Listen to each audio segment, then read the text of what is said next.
अच्छा, एल्कोहल्स हमारे पास वो ऑर्गेनिक कंपाउंड होते हैं जिनमें एक फंक्शनल ग्रुप, जैसे एल्कीन का functional group carbon carbon double bond होता है ना, उसी तरह अल्कोहल में फंक्शनल ग्रुप होता है ओ एच, जिसको हम सिर्फ ओ एच भी लिखते हैं। This is known as hydroxyl functional group, और sometimes also known as hydroxy functional group. Alcohols का जो जनरल फॉर्मूला होता है,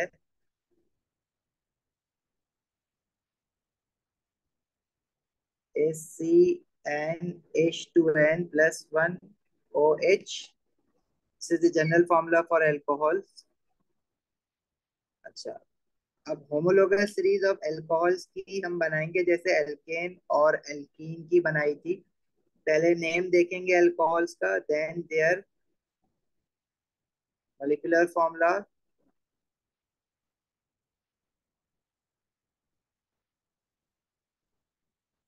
फिर इनका डिस्प्लेड फॉर्मूला,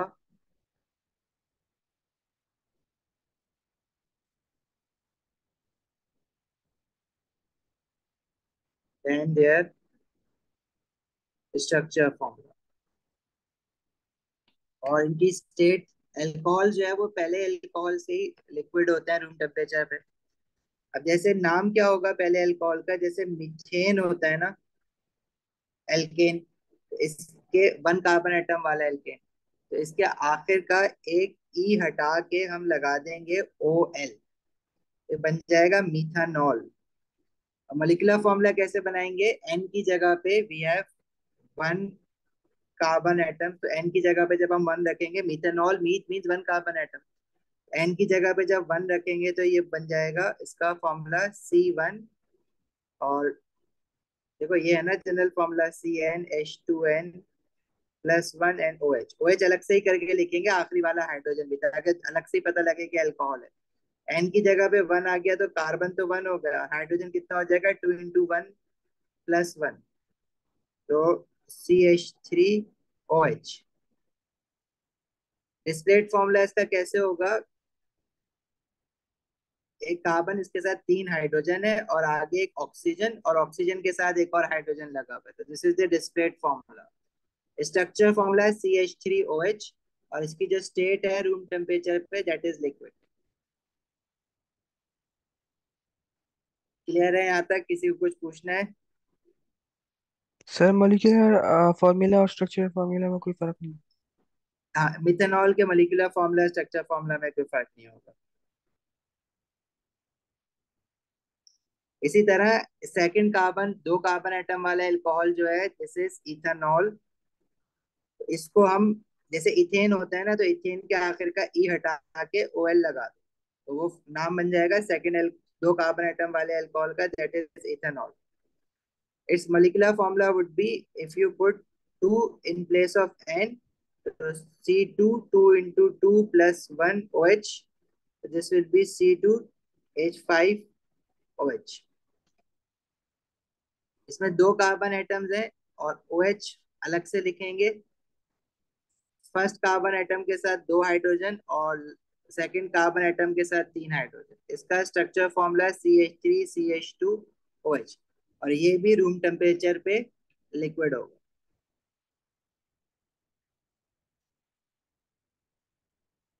क्लियर है यहाँ तक?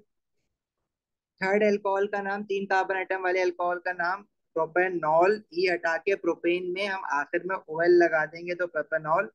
इसका मॉलिक्यूलर फॉर्मूला क्या होगा, एन की जगह पे आप थ्री रखो, हाइड्रोजन कितने हो जाएंगे, 2 × 3 + 1 OH, 2 3 × 6 + 1 C3H7OH। इसका जो डिस्प्लेट फॉर्मूला होगा उसमें we have three carbon atom ना, लाइक दिस।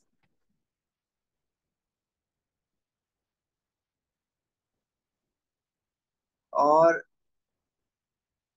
स्ट्रक्चर फॉर्मूला है CH3CH2CH2OH, और ये भी लिक्विड है रूम टेम्परेचर पे। क्लियर है, आगे बढ़ते रहे।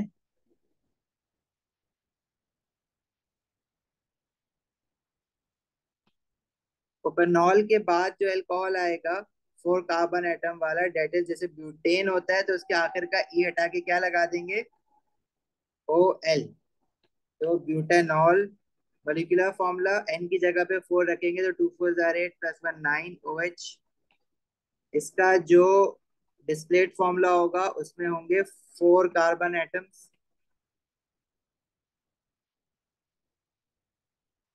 और स्ट्रक्चर फॉर्मूला CH3CH2CH2CH2OH, और this is also liquid at room temperature.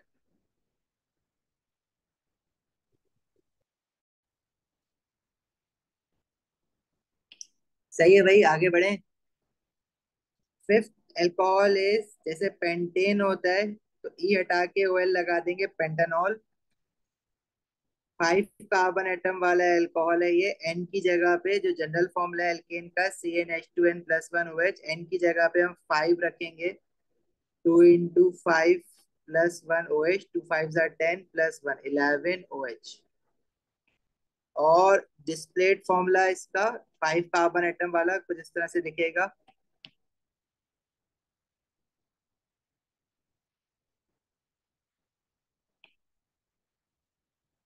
और स्ट्रक्चर फॉर्मूला इसका CH3CH2CH2CH2CH2OH।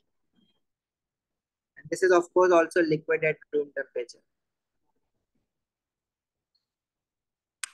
अभी क्लियर है यहाँ तक बात? आर एस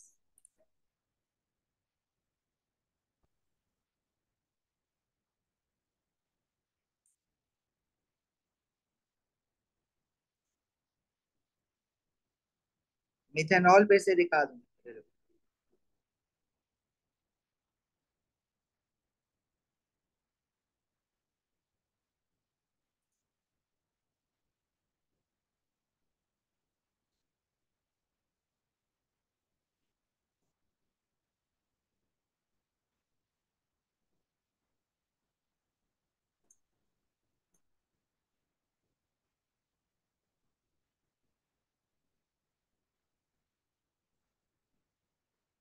चले आगे।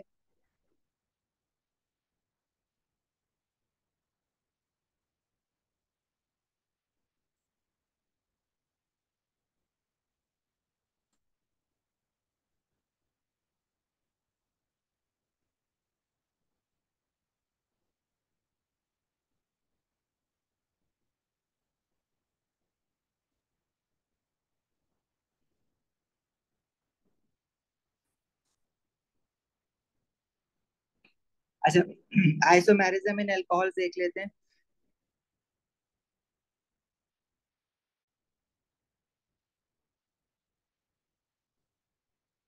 डेफिनेशन तो वही है अल्कोहल्स के आइसोमेरिज्म की, जो एल्केन और एल्कीन में थी। Compounds having same molecular formula but different structure formula are known as isomers of each other.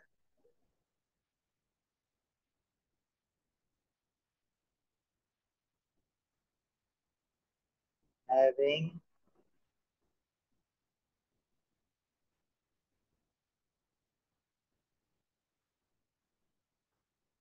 मैं सेंड कर दूंगा ग्रुप में। देखो, there is no purpose of isomerism. Isomers are the compounds that naturally exist. So in order to compare them or find the difference between them, हमने ये terminology बनाई हुई isomers की। Compounds having same molecular formula but different structure formula।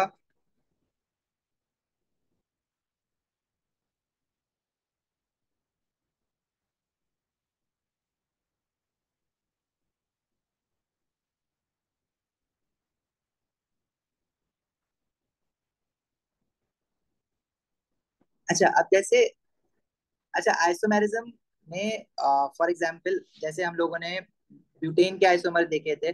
Isomerism alkene में butane से start हुई थी, और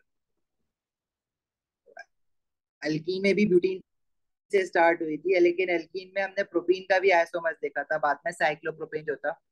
तो आइसोमर्स ऑफ ब्यूटेनॉल अगर हम देखें ना पहले, या पहले प्रोपेनॉल देख लेते हैं, आइसोमर्स ऑफ प्रोपेनॉल। प्रोपेनॉल से इसमें आइसोमेरिज्म स्टार्ट हो जाएगी। तो प्रोपेनॉल का जो फॉर्मूला बनेगा, अल्कोहल का जो जनरल फॉर्मूला है CnH2n+1OH, तो एन की जगह पे हम इसमें थ्री रखेंगे, प्रोप मीन्स थ्री। तो हाइड्रोजन कितने हो जाएंगे?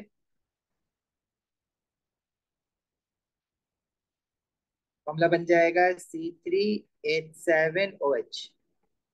This is propanol.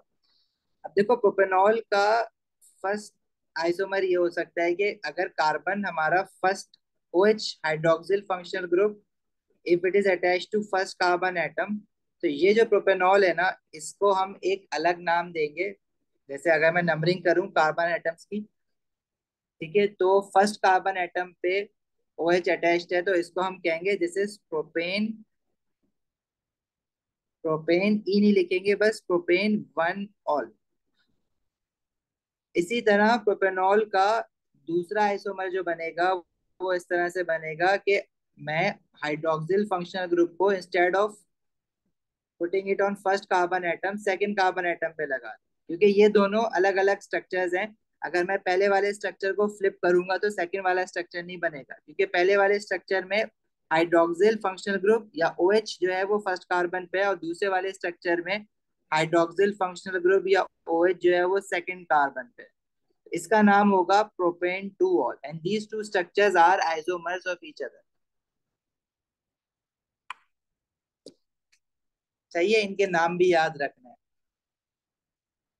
रात 6 बजे जाना, 6 बजे क्लास खत्म करेंगे ना।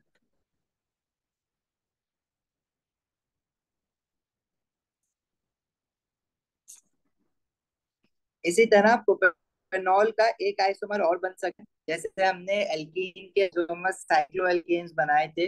इसी तरह अगर हम इस तरह से लेट से बॉन्डेड है एटम्स, तो प्रोपेनॉल में टोटल देयर आर 3 कार्बन, तो 8 हाइड्रोजन एंड 1 ऑक्सीजन। अगर मैं कोई ऐसा स्ट्रक्चर बनाऊं जिसमें 3 कार्बन हो, 8 हाइड्रोजन एटम्स हो और 1 ऑक्सीजन एटम हो, तो मोलिकुलर फॉर्मूला तो सेम है ना। आइसोमर्स की डेफिनेशन ये तो नहीं कहती है कि अल्कोहल का आइसोमर अल्कोहल ही होगा।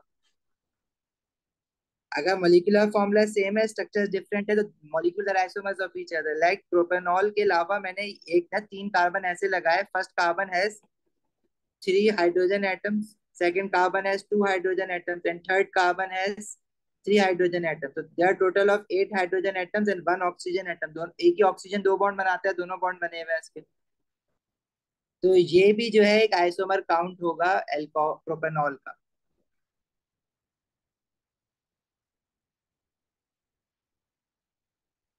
क्लियर है ये बात?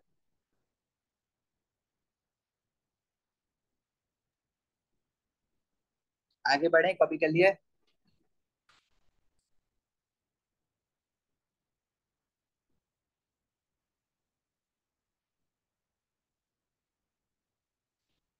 जवेरिया, मैं जरा इसका एक क्वेश्चन कराता हूँ, रुको।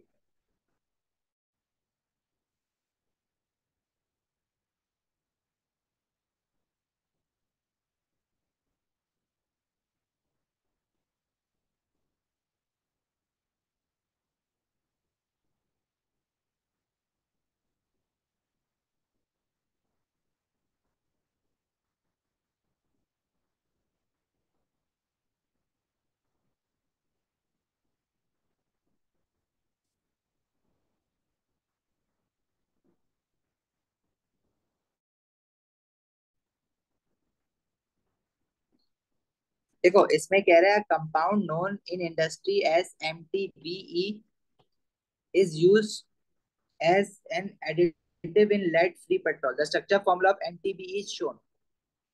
Which compound is an isomer of MTBE? देखो MTBE जो कंपाउंड है, अब ये इसमें भी देखो we have carbon, oxygen and carbon. ये अल्कोहल तो नहीं है, अब ये क्या है उससे हमें कोई लेना देना नहीं है। लेकिन अगर मैं इसका मोलिकुलर फॉर्मूला देखूं, तो आइसोमर होने के लिए सबसे पहली कंडीशन ये है कि 2 compound must have the same molecular formula. तो whatever this compound is given, इसका जो molecular formula है, it has 5 carbon atoms. How many hydrogen atoms it has? One, two, three, four, five, six, seven, eight, nine, 10, 11, 12. 12 hydrogen atoms हैं and there is one oxygen atom. तो पहले तो हम ऐसे compound ढूंढते हैं एबीसीडी में से, अगर तो कोई इनका आइसोमर है तो first of all they must have same molecular formula as MTB. अच्छा, ए में जो हमारे पास स्ट्रक्चर दिया हुआ है, it has only 3 4 5 carbon atoms. Okay, carbon atoms तो 5 हैं, बट हाइड्रोजन एटम्स आर 1 2 3 4 5 6 7 8 9 10।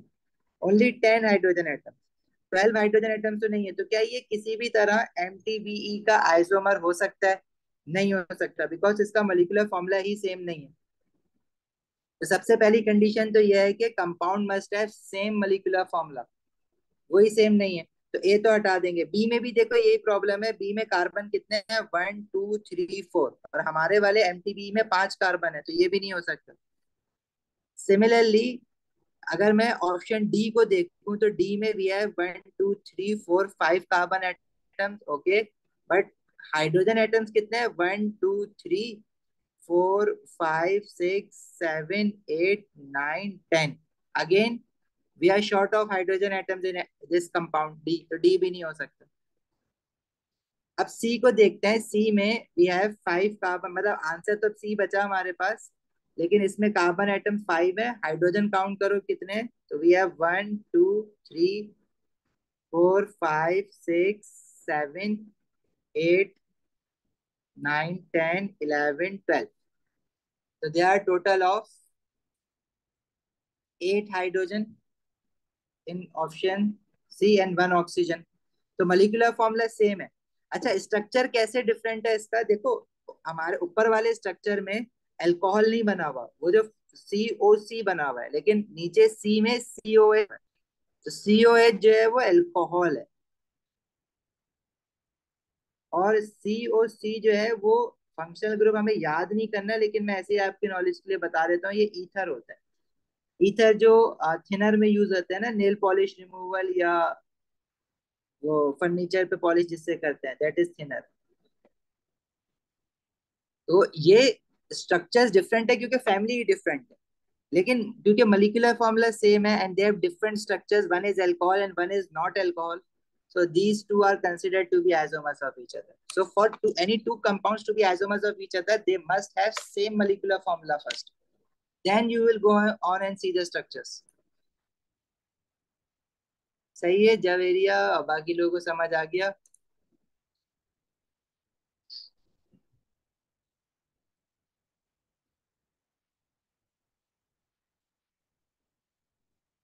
अच्छा, इसी तरह इसका structure formula of some organic compounds are shown, which compounds are alcohols.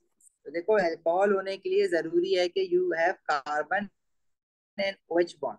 ये अल्कोहल है फर्स्ट वाला। कौन सा अल्कोहल है? 3 कार्बन एटम वाला अल्कोहल है, और फर्स्ट कार्बन एटम पे OH लगा हुआ है, तो दिस इज प्रोपेन 1 ऑल। इसी तरह सेकंड वाला भी अल्कोहल है, देखो COH लगा हुआ है ना इस पे, और ये कौन सा अल्कोहल है? ये भी 3 कार्बन एटम वाले अल्कोहल है, और सेकंड कार्बन पे OH लगा हुआ है, तो इसका नाम क्या हो जाएगा? This is propane 2 all. अच्छा, ये जो थर्ड वाला स्ट्रक्चर है ये भी अल्कोहल है, क्योंकि देखो यहाँ भी OH है, यहाँ भी OH है। इस मॉलिक्यूल में दो हाइड्रोक्सिल फंक्शनल ग्रुप है, तो इसको हम कहते हैं diol. Di means two alcohol. लेकिन ये जो ऑप्शन 4 है ना, इसमें देखो OH तो है, लेकिन ये जो पूरा फंक्शनल ग्रुप है ना, वो C carbon double bonded oxygen हो गए, वो पूरा फंक्शनल ग्रुप ये है। और ये फंक्शनल ग्रुप बेसिकली कहलाता है कार्बोक्सिलिक एसिड, जो हमारा नेक्स्ट चैप्टर है। This is carboxylic acid. ठीक है, तो इसमें कह रहे हैं विच कंपाउंड आर अल्कोहल, तो 1 2 and 3 are alcohol, fourth carboxylic acid है। क्लियर है? आगे बढ़े या पूछना है किसी को कुछ?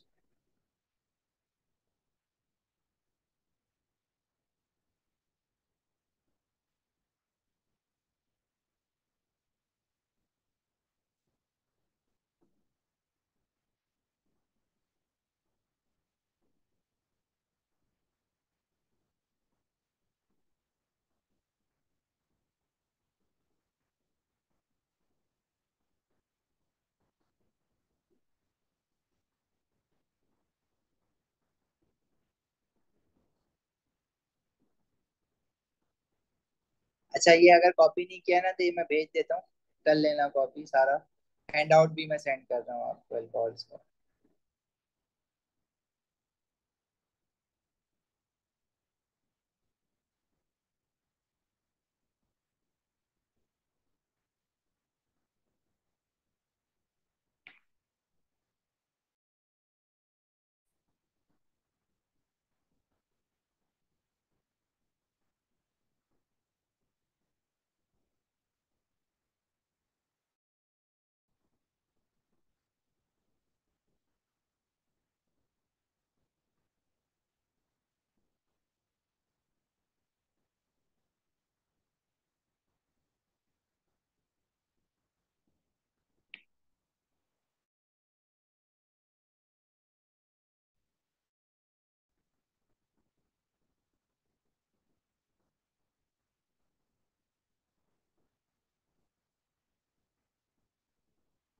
एल्केन्स और एल्कीन्स का सेंड नहीं किया हुआ पहले? कर देता हूँ।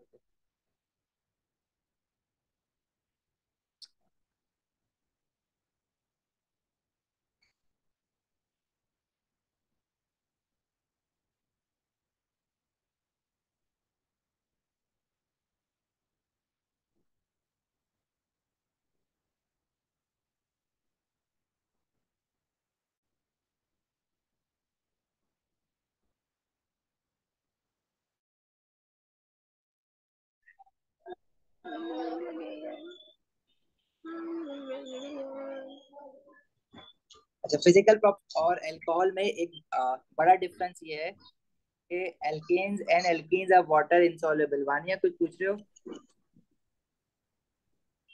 एल्केन्स और एल्कीन्स जो होते हैं ना वो वाटर इंसॉल्युबल होते हैं, लेकिन जो अल्कोहल्स होते हैं वो वाटर सॉल्युबल होते हैं। ठीक है?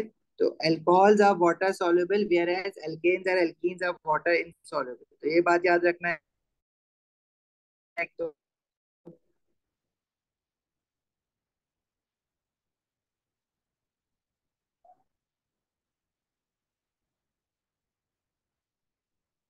Alkanes and alkenes are water insoluble.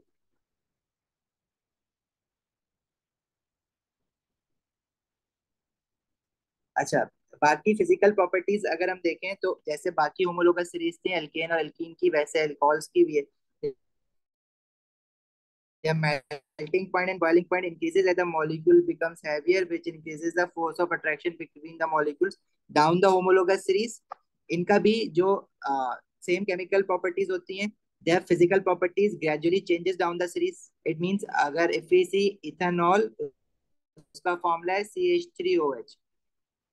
Methanol का, सॉरी, इथेनॉल का है C2H5OH। प्रोपेनॉल का है C3H7OH। ब्यूटानॉल का है C4H9OH। Each member differ by CH2, मतलब हर मेंबर में CH2 का डिफरेंस है। तो again each member differ by CH2, same. Each member differ by CH2, they have same chemical properties,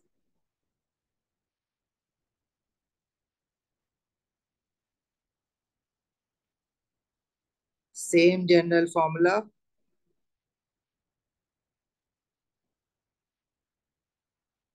ji, Google classroom पे है uploaded, slides भी और पास papers भी। अच्छा, डाउन द होमोलोगस सीरीज इनका melting point and boiling point जो होता है वो इंक्रीज होता है। और क्यों इंक्रीज होता है? क्योंकि मोलिकुलर मास इंक्रीज होता है तो intermolecular forces becomes more stronger. ये जो ऊपर लिखा हुआ है ना, ये देख लो। डेंसिटी इंक्रीज होती है down the series, viscosity increase होती है, फ्लेमेबिलिटी डिक्रीज होती है, और they become less flammable down the series.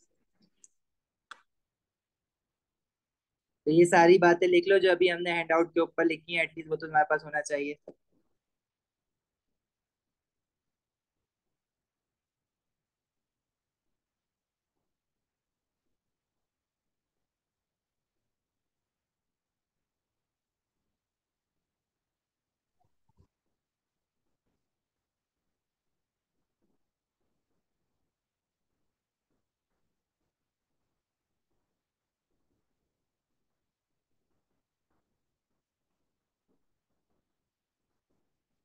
आगे बढ़े।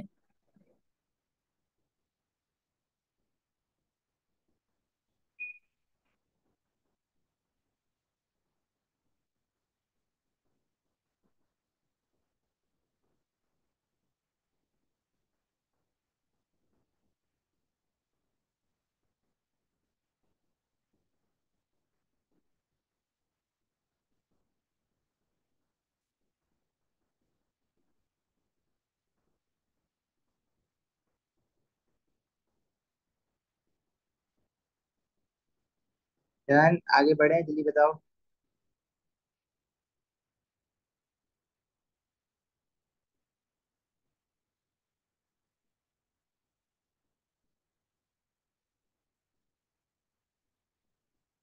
चलो।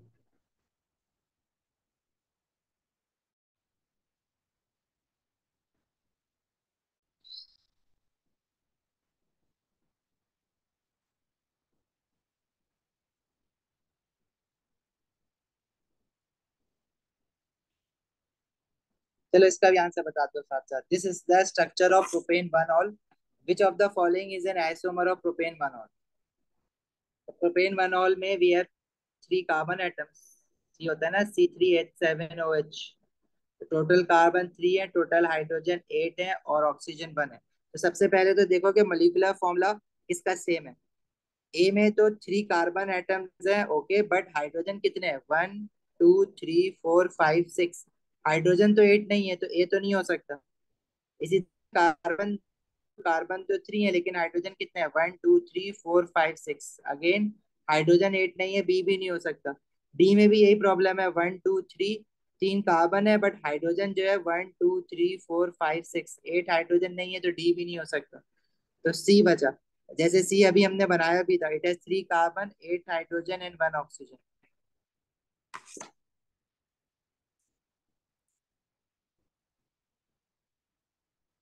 ठीक है भाई, आगे बढ़ते हैं। क्वेश्चन, ये वाला क्वेश्चन ना बेसिकली एल्कीन का दल गया है इसमें। Vegetable oil is poly unsaturated. Unsaturated means carbon carbon double bond. Poly means many, many carbon carbon double bond. Which statement about this vegetable oil is correct?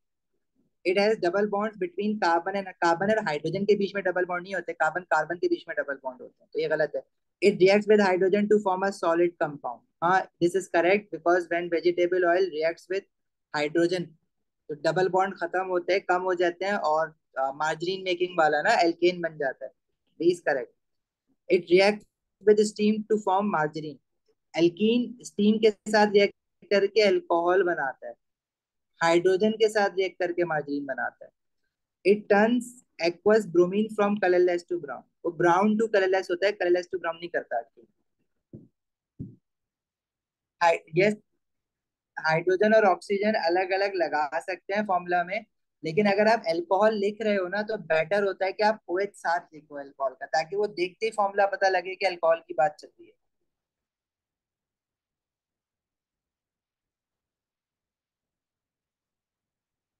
Clear है यहाँ तक? आगे बढ़े।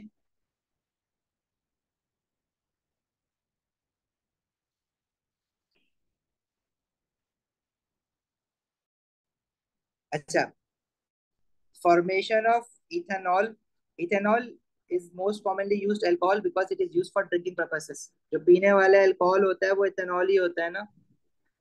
तो इथेनॉल को बनाने के दो तरीके हैं। एक तो हमने एल्कीन्स में देखा।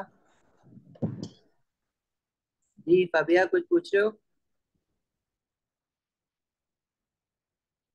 एक तो हमने एल्कीन में देखा कि इथीन को अगर हम स्टीम के साथ रिएक्ट करवाते हैं तो इथेनॉल बनता है, हाइड्रेशन ऑफ इथीन जो था हमारे पास। और एक रिएक्शन होता है fermentation of sugars with east. अब फर्मेंटेशन में क्या करते हैं हम लोग ना, शुगर्स को हम किसी फ्रूट से भी ले सकते हैं, या राइस से भी ले सकते हैं, डिफरेंट फ्रूट्स भी ले सकते हैं। ईस्ट हमारे पास एक माइक्रो ऑर्गेनिज्म है जो कि एंजाइम प्रोड्यूस करता है, और वो एंजाइम क्या करता है, किसी भी शुगर को ब्रेक डाउन करता है to produce ethanol and carbon dioxide gas. तो fermentation is a breakdown of sugars into smaller molecules by microorganisms. Fermentation की जो इक्वेशन है वो आपको याद रखनी है। इसमें C6H12O6 इज बेसिकली ग्लूकोज, जो कि एंजाइम एक्शन की वजह से जो कि ईस्ट प्रोड्यूस कर रहा है, वो उसको ना ब्रेक डाउन कर देता है। ब्रेक डाउन कैसे करता है? बेसिकली जो ईस्ट है ना, वो ग्लूकोज पे रेस्पायर करता है एनएरोबिकली। एनएरोबिक रेस्पायरेशन का मतलब होता है विदाउट ऑक्सीजन। अब आपको ये याद नहीं करना, बस आपको ये याद रखना है कि ग्लूकोज जो है वो कन्वर्ट हो जाता है into ethanol and carbon dioxide. तो 1 मोल ऑफ ग्लूकोज से 2 मोल ऑफ इथेनॉल बनते हैं और 2 mole of carbon dioxide gas बनती है। ये बैलेंस केमिकल इक्वेशन आपको याद रखनी है। और ये रिएक्शन करवाने के लिए जो रिएक्शन कंडीशंस होती हैं, जिस टेम्परेचर पे और जिस प्रेशर पे रिएक्शन होगा, तो temperature is capped at 37 degree Celsius, क्योंकि इंजाइम जो है उनके ऑप्टिमम टेम्परेचर 37 होता है। मतलब they work best at 37 degree Celsius, 35 से 37 डिग्री सेल्सियस के बीच में। अदरवाइज ईस्ट जो है वो डिस्ट्रॉय हो जाएगा या डिस्ट्रक्ट हो जाएगा। फर्मेंटेशन जो है वो एब्सेंस ऑफ ऑक्सीजन में होगी, रेस्पायरेशन हो रही है, और एनारोबिक रेस्पायरेशन होगी तभी आपकी जो ईस्ट है वो प्रोडक्ट में इथेनॉल प्रोड्यूस करेगा।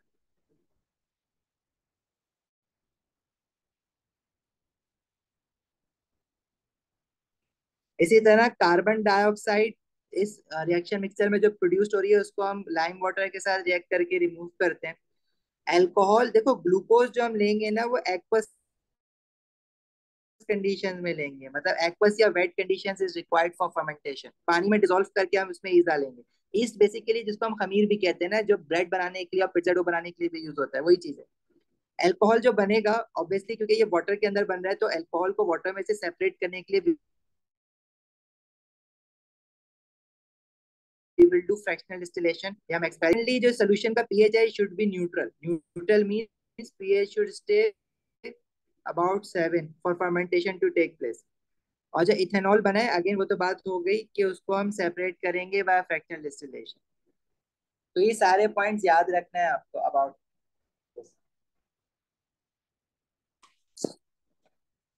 लिख लिया, ये आगे बढ़े।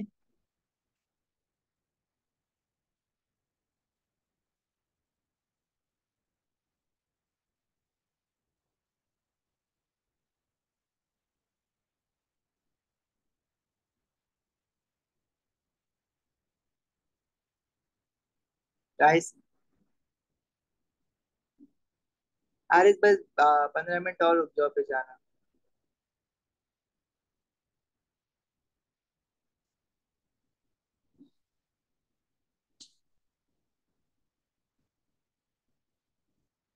अच्छा, दूसरा तरीका क्या है अल्कोहल बनाने का? वो reaction of alkene with steam eight a temperature of 300 degree Celsius and a pressure of 65 atmosphere. और कैटलिस्ट जो है वो कंसंट्रेटेड फास्फोरिक। अच्छा, इसमें अगर मैं इथीन से क्या कहते हैं वो बना रहा हूँ ना अल्कोहल, तो देखो हमारे पास ना दो बातें इसमें भी देखनी है। अगर मैं हाइड्रेशन ऑफ एल्कीन करके अल्कोहल बना रहा हूँ, एक तो फर्मेंटेशन है, फर्मेंटेशन से जो अल्कोहल बनेगा वो सिर्फ इथेनॉल बन सकता है और कोई अल्कोहल नहीं बन सकता। लेकिन हाइड्रेशन ऑफ एल्कीन में डिपेंड करता है कि आपने कौन सा एल्कीन लिया है। अगर आपने इथीन लिया है और उसकी हाइड्रेशन करवाओगे, स्टीम के साथ उसको रिएक्ट करवाओगे, तो उसमें जो अल्कोहल बनेगा वो इथेनॉल बनेगा। जैसे इथीन का फॉर्मूला होता है C2H4, उसको स्टीम के साथ हाई टेम्परेचर पे रिएक्ट कराओगे तो इथेनॉल बनेगा, उसका फॉर्मूला होता है C2H5OH। अब जैसे इथीन है, उसका स्ट्रक्चर या डिस्क्रीट फॉर्मूला इस तरह का है, एक दो कार्बन और चार हाइड्रोजन। और जो स्टीम है इट इज लाइक दिस। तो स्टीम में होता है क्या है कि जो वाटर का मॉलिक्यूल है उसमें जो ऑक्सीजन OH बॉन्ड है वो यहाँ से ब्रेक हो जाता है, और जो इथीन का मॉलिक्यूल है उसमें जो कार्बन कार्बन डबल बॉन्ड में से एक बॉन्ड खत्म हो जाएगा, दोनों कार्बन की एक एक वैलेंसी फ्री हो जाएगी, एक कार्बन पे हाइड्रोजन लग जाएगा, एक कार्बन पे OH लग जाएगा। अच्छा, इसके अलावा क्या कोई और पॉसिबिलिटी है इस रिएक्शन की? हाँ, एक पॉसिबिलिटी ये भी तो है कि अगर मैं कहूँ कि भाई फर्स्ट कार्बन पे एच नहीं लगा, बल्कि फर्स्ट कार्बन पे जो है वो ओ एच लग रहा है, और सेकंड कार्बन पे जो है वो एच लग रहा है, तो क्या ये डिफरेंट प्रोडक्ट्स बन गए या डिफरेंट आइसोमर्स बन गए?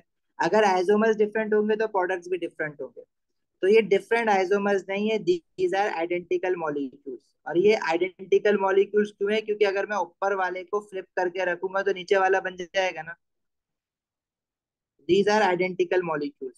उसमें पहले वाले में भी फर्स्ट कार्बन पे OH है, और जब मैं नीचे वाले की नंबरिंग करूंगा तो लेफ्ट टू राइट करूंगा, OH छोटे नंबर पे आया था, तो ऊपर वाले को फ्लिप करेंगे नीचे वाला बन जाएगा। ऊपर वाले का नाम भी इथेनॉल है, नीचे वाले का नाम भी इथेनॉल है।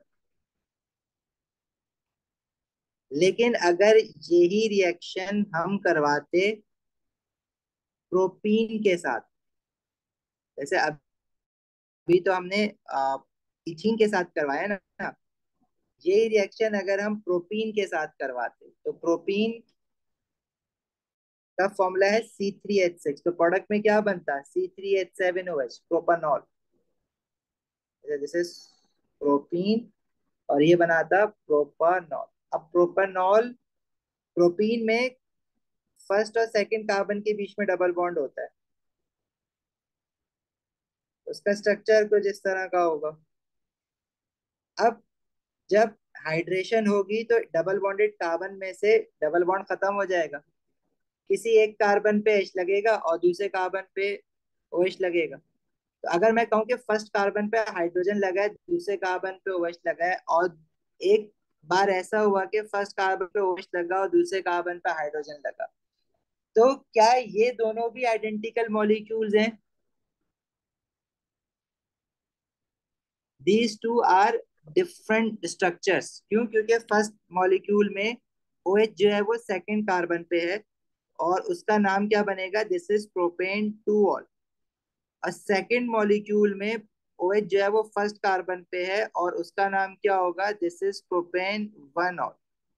So these two are isomers of each other, so they will be counted as two different products. अगर मैं पहले वाले स्ट्रक्चर का स्ट्रक्चर फॉर्मूला लिखूं, स्ट्रक्चर फॉर्मूला मतलब कंडेंस करके अगर लिखूं, तो CH3, सेकंड कार्बन पे जो OH है उसको वो ब्रांच में लगा हुआ है, वो कैसे बताएंगे? अब वो स्ट्रेट चेन में तो नहीं है ना, OH तो ब्रांच में लगा हुआ है, तो ये शो करने के लिए कि OH ब्रांच में लगा हुआ है, हम क्या करते हैं? OH के लेफ्ट और राइट पे ना ऐसे ब्रैकेट डाल देते हैं। लेकिन जो सेकंड वाला स्ट्रक्चर है उसमें OH को हम अगर आगे लिख, देखो उसमें OH को अगर पीछे लिख दोगे तो कोई प्रॉब्लम ही नहीं है।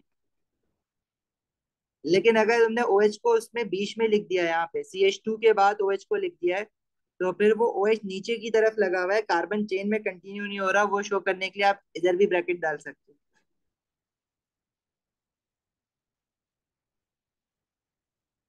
चाहिए, समझ आई बात?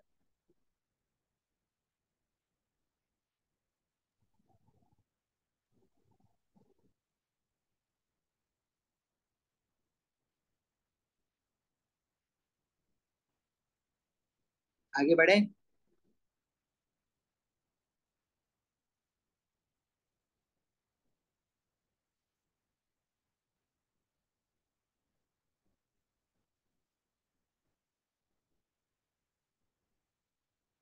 देखो, किस चीज का आप स्ट्रक्चर फॉर्मूला कह रहे हो रिपीट करवाने का?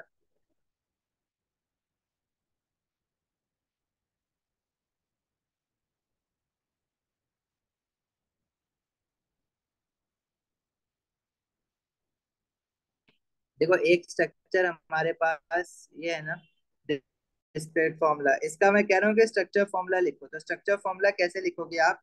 फर्स्ट कार्बन के साथ 3 हाइड्रोजन है, सेकंड कार्बन के साथ एक हाइड्रोजन है और एक OH है, फिर थर्ड कार्बन के साथ CH3 है। ये जो OH बीच में आ रहे हैं ना चेन के, असल में बीच में ना हम कार्बन कार्बन को रखते हैं ताकि जो चेन कंटिन्यू हो रही है ना, जो आपस में एक दूसरे के साथ बॉन्ड है। अब कार्बन का इस ऑक्सीजन के साथ तो बॉन्ड है, लेकिन ऑक्सीजन का आगे वाले कार्बन के साथ तो बॉन्ड नहीं है ना। अगर मैं बीच में लिखूंगा ना उसको, तो ऐसा लगेगा कि आगे वाले कार्बन के साथ भी बॉन्ड है। तो हमें चाहिए या तो हम उसको ना OH को नीचे करके लिख दें, लेकिन फिर वो स्ट्रक्चर फॉर्मूला नहीं होगा, वो स्ट्रक्चर टाइप ही दिखेगा ना। तो हम क्या करते हैं, अगर OH को ऊपर ही लिखना है ना, तो हम ना ब्रैकेट डाल देंगे उसके राइट और लेफ्ट पे, ताकि ये ब्रैकेट शो करता है कि भाई ये ब्रांच में है, ऊपर है या नीचे है, इस स्टेट चेन में नहीं है। सही है। देखो, किस वाले को, अगर पहले वाले को फ्लिप करोगे तो वो तो सेम रहेगा, लेकिन अगर दूसरे वाले को फ्लिप करोगे तो पहला वाला स्ट्रक्चर तो नहीं बनेगा, लेकिन स्ट्रक्चर फॉर्मूला फिर उसका हम लोग यूं करके जब फ्लिप करोगे इस स्ट्रक्चर को,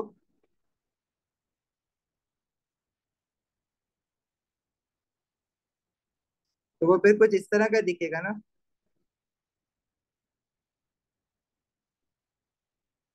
तो इसका स्ट्रक्चर फॉर्मूला फिर हम इस तरह से लिखेंगे, CH3 CH2 CH2OH।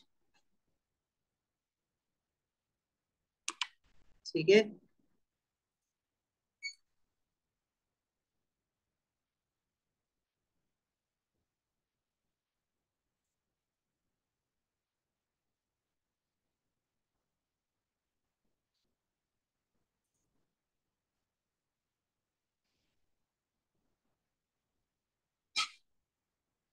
चले आगे बढ़े। इसका एक क्वेश्चन करवा देता हूँ ना, मुश्किल सा एक क्वेश्चन आया हुआ है इसका, खतरनाक सा, वो करवा देता हूँ।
अच्छा, इस क्वेश्चन में कह रहा है which row is correct for the reaction of alkene with steam and a catalyst.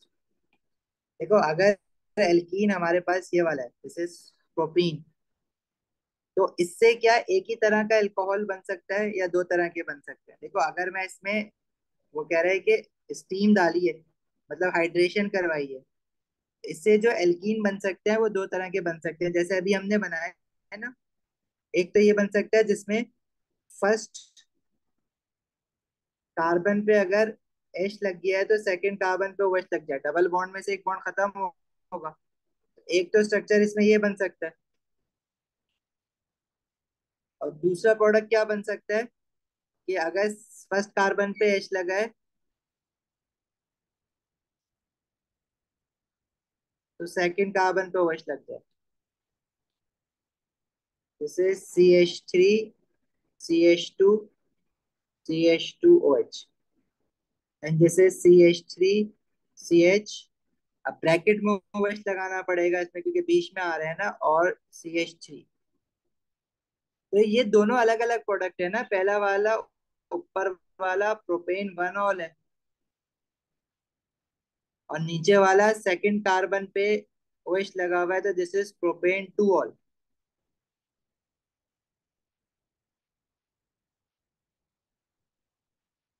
सही है।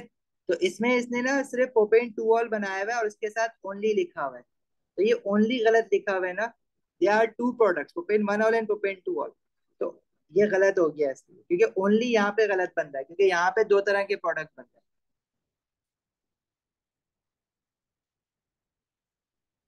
सही है।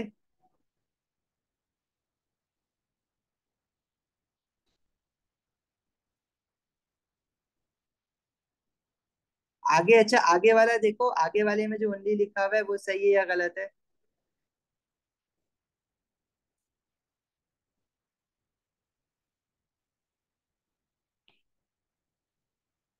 देखो जो सेकंड एल्कीन हमें गिवन है उसमें भी दो तरह के प्रोडक्ट बनेंगे।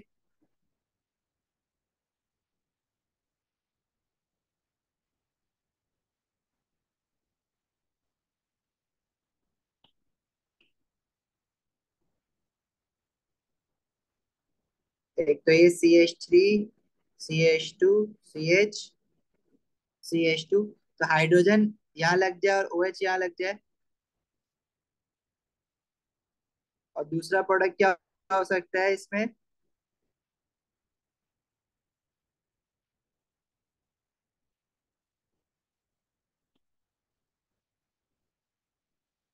कि हाइड्रोजन फर्स्ट कार्बन पे लग जाए और OH सेकंड कार्बन पे लग जाए। यार बेटा आपस में चैट नहीं करो अभी।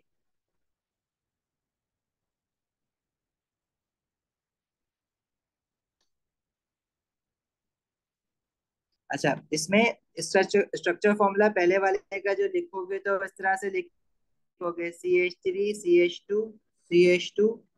CH2, जो कि उन्होंने लिखा हुआ है ऑप्शन में। लेकिन एक प्रोडक्ट ये भी तो बन रहा है: CH3, CH2, OH, ये वाला तो नहीं लिखा हुआ, और ऊपर वाला लिख के सिर्फ ओनली कर दिया। अब ये दोनों अलग अलग स्ट्रक्चर्स हैं, क्योंकि पहला वाला जो अल्कोहल बना है वो 4 कार्बन एटम वाला अल्कोहल है, इसको हम कहेंगे ब्यूटेन 1 ऑल। और जो दूसरा वाला स्ट्रक्चर है उसको हम क्या बोलेंगे? This is butane 2 all.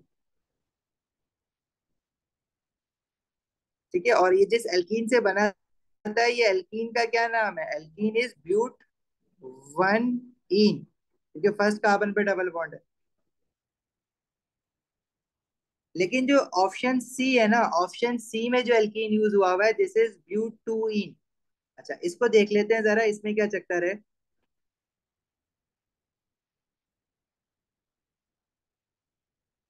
इसमें अगर मैं दो प्रोडक्ट बनाता हूँ उसी तरह से जैसे मैंने बाकियों में बनाए।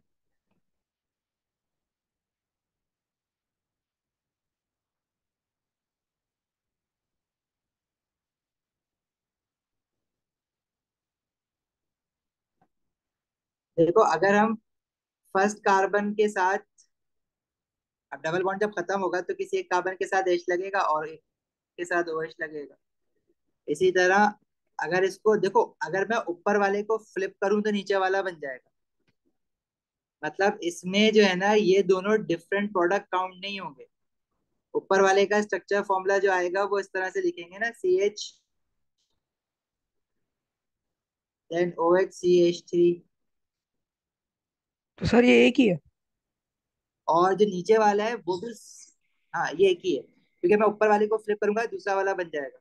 इसका स्ट्रक्चर फॉर्मूला लिखिए नीचे वाले का: CH3, CH, OH, CH2 and CH3।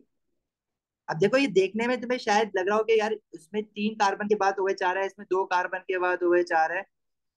तो उसमें हम लोग ना, अगर इसकी नंबरिंग करेंगे ना तो ऊपर वाले की लेफ्ट टू राइट नंबरिंग करेंगे, थर्ड कार्बन पे OH आ रहा है। और नीचे वाले की जब नंबरिंग करेंगे तो हम नंबरिंग ऐसे करते हैं कि छोटे से छोटे नंबर पे OH लाए करें ना। तो ऊपर वाले की नंबरिंग में, सॉरी, राइट टू लेफ्ट करूंगा ताकि सेकंड कार्बन पे OH आए।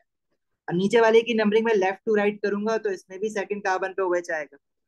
तो ऊपर वाले को अगर तुम यहाँ से देखो ना, राइट टू लेफ्ट, तो सेकंड कार्बन पे OH है इसमें। और नीचे वाले की नंबरिंग लेफ्ट टू राइट करो, इसमें भी देखो सेकंड कार्बन पे OH आ रहा है।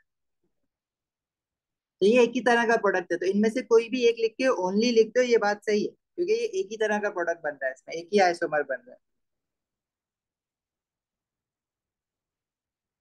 आया कुछ समझ? जी सर, क्लियर। इसी तरह ऑप्शन डी को अगर देखोगे ना, तो ऑप्शन डी में तुम्हारे पास भी दो डिफरेंट प्रोडक्ट बनेंगे।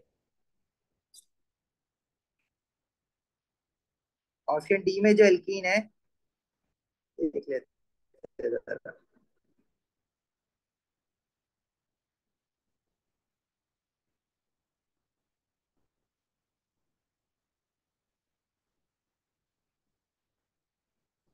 तो इसमें देखो ये CH3 2C, अब ये डबल बॉन्ड है ना, ये जब खत्म होगा तो किसी एक कार्बन के साथ हाइड्रोजन और किसी एक कार्बन के साथ OH। इसी तरह अगर कार्बन, हाइड्रोजन और हाइड्रोक्सिल की पोजीशन चेंज कर दो तो वो देखो डिफरेंट आइसोमर बन रहा है, स्ट्रक्चर ही डिफरेंट बन रहा है। तो उसको ऊपर वाले को फ्लिप करो, नीचे वाला नहीं बनेगा। तो वो भी दो डिफरेंट प्रोडक्ट बन रहे हैं, तो उसके साथ भी जो ओनली लिखा हुआ है ना वो गलत लिखा हुआ है।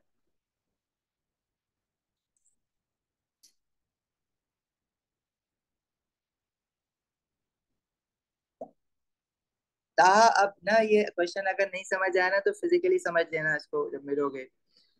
अदरवाइज इसको फिर नेक्स्ट क्लास में ऐसा ही एक और क्वेश्चन है वो करा दूंगा, या ये दोबारा करवा दूंगा, अभी तो we are running out of time.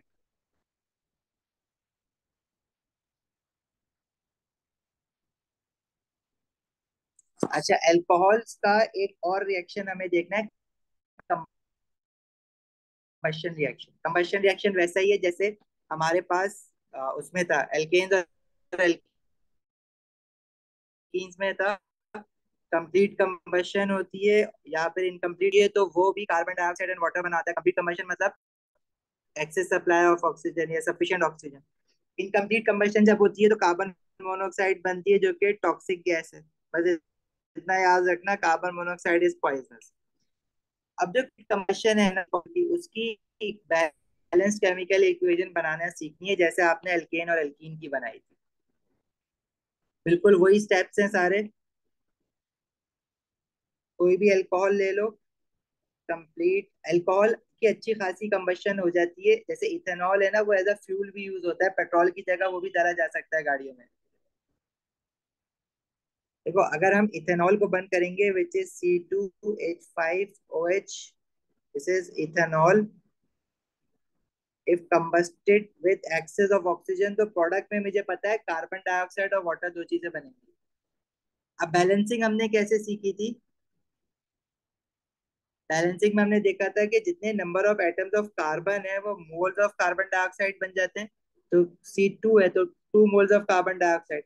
अच्छा, हाइड्रोजन कितने हैं हमारे पास इस फॉर्मूला में? इस फॉर्मूला में हाइड्रोजन जो है ना वो 6 है, क्योंकि C2H5 और OH के साथ भी तो एक हाइड्रोजन है ना। तो मोल्स ऑफ वाटर कितने बन जाएंगे? 6 डिवाइडेड बाई 2, दैट इज 3। तो टोटल मतलब वॉल, अब 6 हाइड्रोजन थे तो वाटर को 3 से मल्टीप्लाई करेंगे, तो total oxygen right hand side पर भी कितने हो गए? 2 to the 4 oxygen due to carbon dioxide and 3 1 the 3 oxygen due to water. So there are total of 7 oxygen on the right hand side of the equation. In order to balance the oxygen on the left hand side, तो हम O2 को किस चीज से multiply करें? We won't multiply it by 7/2। क्यों? क्योंकि देखो हमें ना 7 ऑक्सीजन से O2 से नहीं निकालना है, एक ऑक्सीजन हमारा इधर भी तो है, इथेनॉल में लेफ्ट हैंड साइड पे, इसको भी तो काउंट करेंगे। तो हम मुझे टोटल 6 ऑक्सीजन और बनाना है O2 से, तो मैं इसको 3 से मल्टीप्लाई करूंगा, 7/2 से नहीं करूंगा।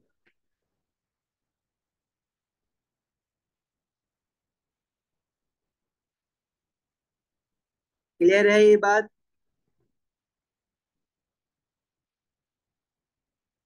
इसी तरह अगर मेरे पास कोई और अल्कोहल है ना, लाइक ब्यूटानॉल, जैसे C3H7, सॉरी प्रोपेनॉल है, इसकी बैलेंसिंग बता दो जल्दी से। कार्बन 3 है तो कार्बन डाइऑक्साइड 3 हो जाएगा, hydrogen 7 + 1, total hydrogen left hand side पे अल्कोहल में 8 है, तो वाटर के मोल्स 4 हो जाएंगे। ऑक्सीजन कार्बन डाइऑक्साइड की वजह से कितने हो गए? 3 2 6, और वाटर की वजह से कितने हो गए? 4 1 4। टोटल ऑक्सीजन हो जाएंगे 6 + 4 10। तो लेफ्ट हैंड साइड पे 10 ऑक्सीजन बनाने के लिए हमें क्या करना होगा? अब एक ऑक्सीजन तो ऑलरेडी हमारा अल्कोहल के साथ है ना, मतलब मुझे टोटल 9 ऑक्सीजन और बनाना है, तो मैं O2 को किस नंबर से मल्टीप्लाई करूं कि 9 बन जाए? तो 9/2 से मल्टीप्लाई करेंगे O2 को।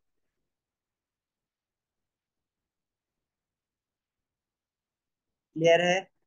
ओके, 4.5 भी लिख सकते हो उसकी जगह पे, राइट।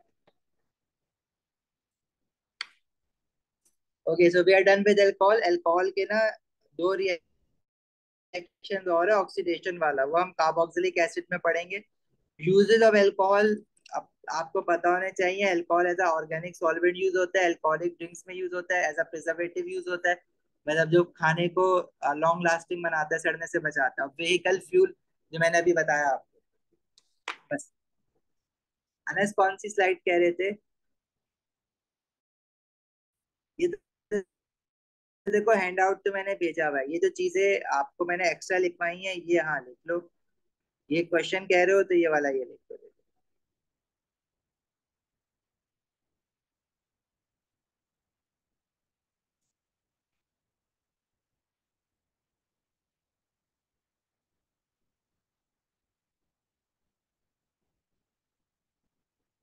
लिख लिया?